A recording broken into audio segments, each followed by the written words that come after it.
किसान की बात ये कर रहे थे, बताइए आजम खान ने किसानों की जमीन हड़प ली और महिला पे ये बोलेंगे, ये महिला पे बोलेंगे। मुलायम सिंह यादव जी ने कहा लड़के हैं, लड़कों से गलती हो जाती है। बाद समाजवादी पार्टी ने कहा there is no such thing as gang rape, gang rape कुछ होता ही नहीं, प्रजापति है। आपको मालूम है इस पे बलात्कार का मुकदमा चल रहा है, एफआईआर नहीं दर्ज हो रही थी और सुप्रीम कोर्ट ने कहा कि एफआईआर दर्ज की सरकार थी। तो 2016 में बलात्कार के मामले थे 4816 और योगी जी की सरकार में ये कम हुए। ऐश्वर्या जी, ये लड़ाई है एनडीए और गद्दारों का डीएनए, तो एनडीए और गद्दारों का डीएनए। नमस्कार दोस्तों, स्वागत है आप सभी का। आप देख रहे हैं हिंदुस्तान पॉइंट ऑफ व्यू। दोस्तों आज मैं जिस वीडियो पर रिएक्शन देने वाला हूं वो video Republic Bharat YouTube channel का। दोस्तों आज की डिबेट होने वाली है बीजेपी के प्रवक्ता गौरव भाटिया और समाजवादी पार्टी के प्रवक्ता अनुराग भदौरिया के बीच में। दोस्तों जब एंकर ने अनुराग भदौरिया से पूछा कि डिंपल यादव तो मणिपुर हिंसा पर बोल रही हैं लेकिन राजस्थान में 6000 रेप हुए बच्चियों पर क्यों नहीं बोलती, ये दोगलापन कहाँ से लाती हैं, शर्म आनी चाहिए। दोस्तों अनुराग भदौरिया इसका जवाब देने के बजाय लगा पहलवानों का मुद्दा और फिर मणिपुर का कार्ड खेलने लगा।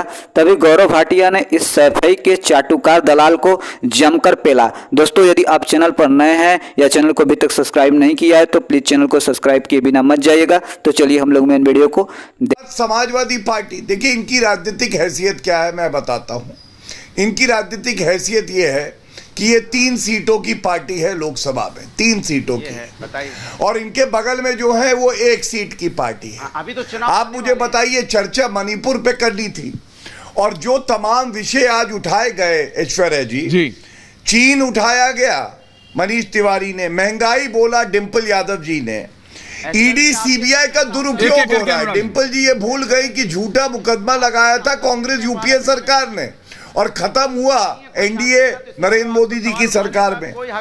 पेट्रोल डीजल लॉकरी, किसान की बात ये कर रहे थे, बताइए आजम खान ने किसानों की जमीन हड़प ली और महिला पे ये बोलेंगे, ये महिला पे बोलेंगे। मुलायम सिंह यादव जी ने कहा लड़के हैं, लड़कों से गलती हो जाती है, ये रेप मामले में कहा था। उसके बाद समाजवादी पार्टी ने कहा there is no such thing as gang rape, gang rape कुछ होता ही नहीं है। शांत कराइए प्लीज ऐश्वर्या जी, आपकी जिम्मेदारी है। छूछू चाचा नहीं चाहिए पीछे, कोई नहीं बोलता किसी के बीच में बोलिए। Thank you Anurag ji, relax please, मैं ऑडियो नहीं कम करना चाहता किसी का। कराइए इनको, इनका फेडर हटाइए प्लीज, शांति से। थैंक यू, बोलिए एक एक करके। अनुराग जी आपके बीच में कोई नहीं बोला, बोलिए गौरव जी।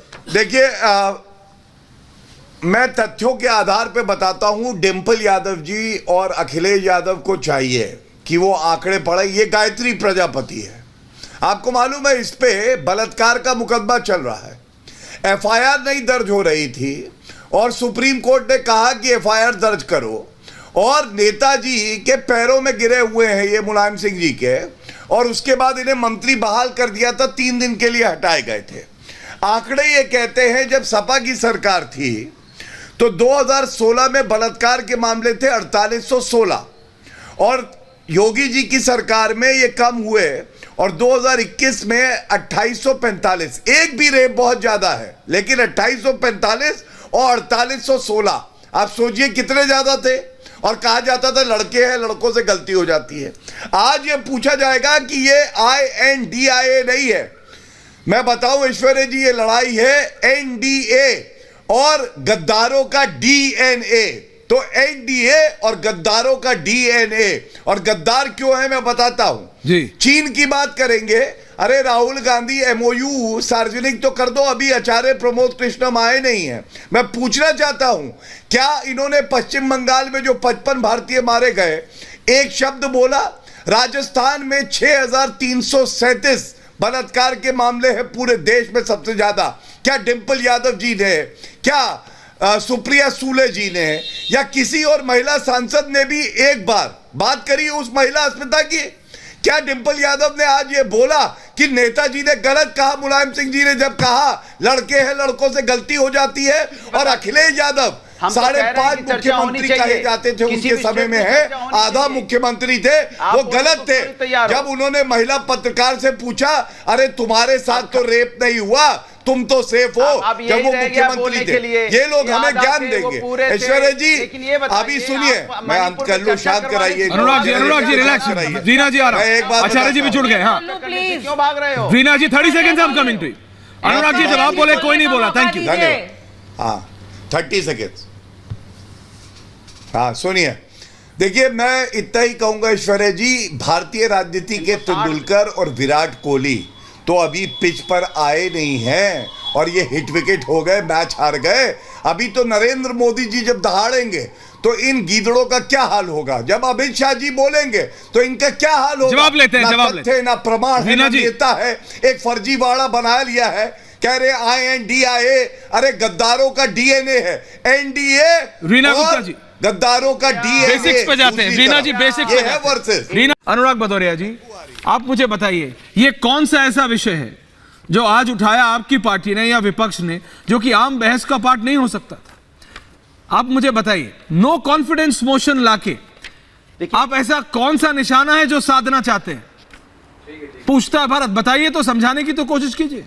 नंबर है नहीं, आप भी जानते हैं, मैं भी जानता हूं। देखिए भारत भी पूछ रहा है, सुनिए भारत भी पूछ रहा है, हाँ। भारत की जनता भी पूछ रही है, और खासकर भारत की जो महिला हैं वो भी पूछ रही हैं कि भाई भारतीय जनता पार्टी हमारे बारे में बात क्यों नहीं करती है।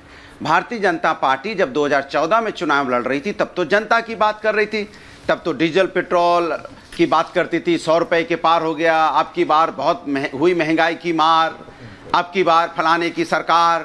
उसके बाद सर पे लिए सिलेंडर भी कई लोग घूमते नजर आए थे जो आज मंत्री हैं, और आज 1150 रुपये का सिलेंडर हो गया है, उस पर भी कोई बोलने को तैयार नहीं है। पहले जब चर्चा होती थी कि भाई 100 रुपये का, जब 60-65 रुपये डीजल पेट्रोल था, अब 100 रुपये हो गया है। तो भाई ये बताइए कि आपने महिला समस्या बोलते थे बेटी पढ़ाओ बेटी बचाओ, और बेटी पहलवान बेटियां जो देश के लिए मेडल जीत के आई उनको किस तरह से घसीटा गया, और उस पर कोई बीजेपी के नेता बोलने को तैयार नहीं। मणिपुर में हिंसा होती रही, महिलाओं के साथ अन्याय होता रही, बोलने को तैयार नहीं। आप बताइए, विपक्ष की जिम्मेदारी हमें जनता ने दी है, और हम जनता की जो हमें जिम्मेदारी दी है विपक्ष को, हम विपक्ष का धर्म निभा रहे हैं, जनता की आवाज उठा रहे हैं, पार्लियामेंट में भी उठा रहे हैं, पार्लियामेंट के बाहर भी उठा रहे हैं। लेकिन सत्ता पक्ष को क्या जिम्मेदारी नहीं है? क्या बेटियां ये सत्ता पक्ष से संबंधित नहीं है? क्या बेटियां ये देश की है ना, तो सत्ता पक्ष की विपक्ष की दोनों का संबंध होगा ना, दोनों की बेटियां है ना, दोनों का ये रिस्पॉन्सिबिलिटी बनती है ना उनके बारे में चर्चा करने के लिए। फिर विपक्ष ही हल्ला मचा रहा है और सत्ता पक्ष चर्चा कराने को तैयार क्यों नहीं होता है? अगर नॉर्मल तरीके से चर्चा करा लेते, पार्लियामेंट चलाने की जिम्मेदारी किसकी होती है? सरकार की। और सरकार देखो कैसे कहती है कि पार्लियामेंट विपक्ष नहीं चलने देता। कमाल की बात है, सत्ता आपकी है, विपक्ष चलने नहीं देता। माने महंगाई बढ़ गई है तो विपक्ष जिम्मेदार, बेरोजगारी बढ़ गई है तो विपक्ष जिम्मेदार, पार्लियामेंट नहीं चल रही है तो विपक्ष जिम्मेदार। अरे कमाल की बात है, हर चीज विपक्ष। और हरियाणा में इनकी सरकार है, दंगा हो गया, विपक्ष जिम्मेदार। मणिपुर में इनकी सरकार है, वहां महिलाओं का सम्मान नहीं हो रहा है, कह रहे विपक्ष आवाज उठा रहा है। तो क्यों उठा रहा है? अरे भैया विपक्ष तो अपना धर्म निभा रहा है और निभाएगा।